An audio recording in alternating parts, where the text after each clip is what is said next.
Охренеть.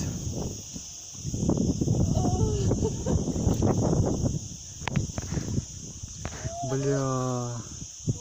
Ой, блин. А мы за твой крючок переживали.